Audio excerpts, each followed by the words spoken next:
नमस्कार। एक बड़ी मजेदार बात है, पता है? भारत में अब जो भी नया पासपोर्ट बनता है वो असल में एक ई पासपोर्ट है। मतलब एक स्मार्ट चिप वाला पासपोर्ट। तो आज हम इसी नए भारतीय ई पासपोर्ट की ऑनलाइन एप्लीकेशन प्रोसेस को स्टेप बाय स्टेप समझने वाले हैं। चलिए इसको थोड़ा और समझते हैं। जो पुराना पासपोर्ट होता था वो एक सिंपल मशीन से पढ़ी जाने वाली बुकलेट थी, लेकिन अब ये जो नया ई पासपोर्ट आ रहा है ना, इसमें एक इलेक्ट्रॉनिक चिप लगी होती है और इसी वजह से ये पहले से कहीं ज्यादा सिक्योर मतलब सुरक्षित हो गया है।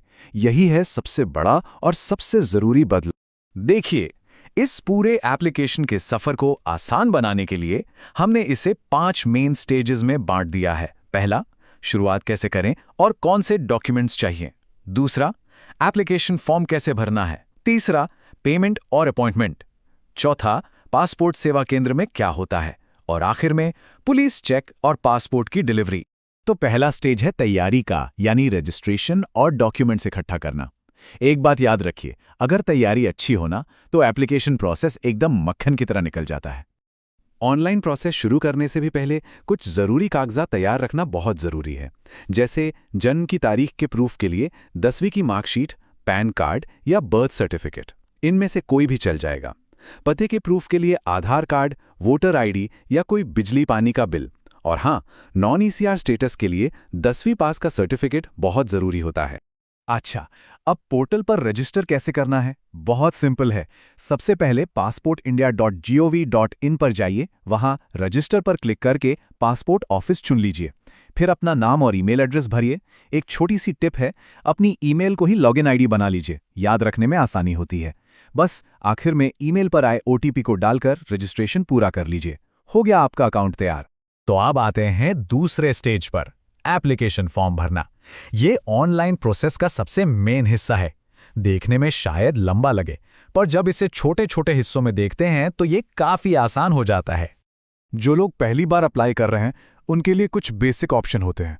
ज्यादातर लोग फ्रेश पासपोर्ट चुनते हैं, प्रोसेसिंग टाइप में नॉर्मल और एक स्टैंडर्ड 36 पेज की बुकलेट। वैसे जो लोग बहुत ज्यादा ट्रैवल करते हैं उनके लिए 60 पेज का ऑप्शन भी है, पर उसकी फीस थोड़ी अलग होती है। अब एक बहुत जरूरी चीज आती है, नॉन ईसीआर।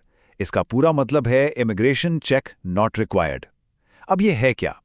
ये पासपोर्ट की एक ऐसी कैटेगरी है जिसमें अगर कोई काम के लिए कुछ खास देशों में जा रहा है तो उसे इमिग्रेशन ऑफिसर से अलग से क्लियरेंस लेने की जरूरत नहीं पड़ती। इसीलिए इसे ज्यादा बेहतर माना जाता है। तो फर्क क्या है दोनों में? देखिए, नॉन ईसीआर के लिए कम से कम 10वीं पास होना या इनकम टैक्स भरना जरूरी है, जबकि जो लोग 10वीं से कम पढ़े लिखे हैं उन्हें ईसीआर पासपोर्ट मिलता है। इसका असल असर तब पड़ता है जब कोई विदेश में काम करने जाता है। ईसीआर पासपोर्ट वालों को 18 देशों में इमिग्रेशन जांच से गुजरना पड़ता है। हाँ, अगर घूमने फिरने यानी टूरिज्म के लिए जा रहे हैं तो दोनों में कोई फर्क नहीं है। चलिए अब आगे बढ़ते हैं तीसरे स्टेज पर, एप्लीकेशन की फीस देना और अपने विजिट के लिए अपॉइंटमेंट बुक करना। एक नॉर्मल 36 पेज वाले पासपोर्ट एप्लीकेशन की जो स्टैंडर्ड फीस है वो है 1500 रुपये। ये एकदम फिक्स्ड है ताकि सबको पता रहे कि कितना खर्च आएगा। हाँ, अगर किसी को पासपोर्ट बहुत जल्दी चाहिए तो एक तत्काल का ऑप्शन भी होता है। नॉर्मल एप्लीकेशन की फीस तो है 1500 रुपये, लेकिन तत्काल की फीस है 3500 रुपये, जिसमें 2000 रुपये एक्स्ट्रा चार्ज लगता है। अब बारी है अपना स्लॉट बुक करने की। सबसे पहले अपने नज़दीक का कोई पासपोर्ट सेवा केंद्र यानी पीएसके या पोस्ट ऑफिस पासपोर्ट सेवा केंद्र यानी पीओएसपीएसके चुन लीजिए। फिर कैलेंडर में से जो भी तारीख खाली मिले उसे चुनिए, ऑनलाइन पेमेंट कर दीजिए और सबसे ज़रूरी बात, आखिर में अपॉइंटमेंट की रसीद को प्रिंट या सेव करना बिल्कुल मत भूलिएगा। अगला पड़ाव है पासपोर्ट सेवा केंद्र का विजिट। आइए अब ये समझते हैं कि अपॉइंटमेंट वाले दिन वहां असल में होता क्या है, ताकि कोई भी कंफ्यूजन न रहे। पीएसके जाने से पहले कुछ चीज़ें ज़रूर ध्यान में रखनी चाहिए। अपनी अपॉइंटमेंट की रसीद साथ ले जाएं, चाहे फ़ोन में हो या प्रिंट आउट। सारे ओरिजिनल डॉक्यूमेंट्स और उनकी एक एक फ़ोटोकॉपी जिस पे खुद के साइन हो वो भी रख लें। कोशिश करें कि 15-30 मिनट पहले पहुंच जाएं। और हाँ, पासपोर्ट फ़ोटो के लिए थोड़े फॉर्मल कपड़े पहनना अच्छा रहता है। आखिर यही फ़ोटो 10 साल तक पासपोर्ट पर रहने वाली है। पीएसके के अंदर का जो पूरा काम है वो 3 काउंटरों में बटा होता है। काउंटर ए पर बायोमेट्रिक्स यानी उंगलियों के निशान, फोटो और डॉक्यूमेंट स्कैन होते हैं। काउंटर बी पर एक वेरिफिकेशन ऑफिसर आपके सारे डॉक्यूमेंट्स को सिस्टम के डेटा से मिलाता है। और आखिर में काउंटर सी पर ग्रांटिंग ऑफिसर फाइनल अप्रूवल देता है। बहुत बढ़िया। पीएसके का विजिट भी सफलतापूर्वक हो गया। अब हम इस सफर के बिल्कुल आखिरी चरण पर हैं, यानी पुलिस वेरिफिकेशन और पासपोर्ट की डिलीवरी।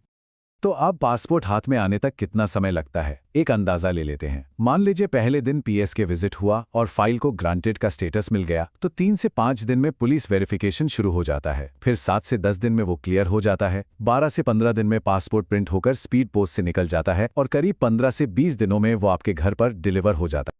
और हाँ, एक बहुत ही ज़रूरी बात जो हर किसी को पता होनी चाहिए, पुलिस वेरिफिकेशन एक स्टैंडर्ड प्रोसेस है और इसके लिए कोई पैसा नहीं लगता। ये पूरी तरह से फ्री होता है। ये प्रोसेस का ही एक हिस्सा है, इसके लिए किसी को भी कोई पेमेंट करने की ज़रूरत नहीं है। तो बस इसी के साथ पासपोर्ट बनवाने का ये सफर पूरा हुआ।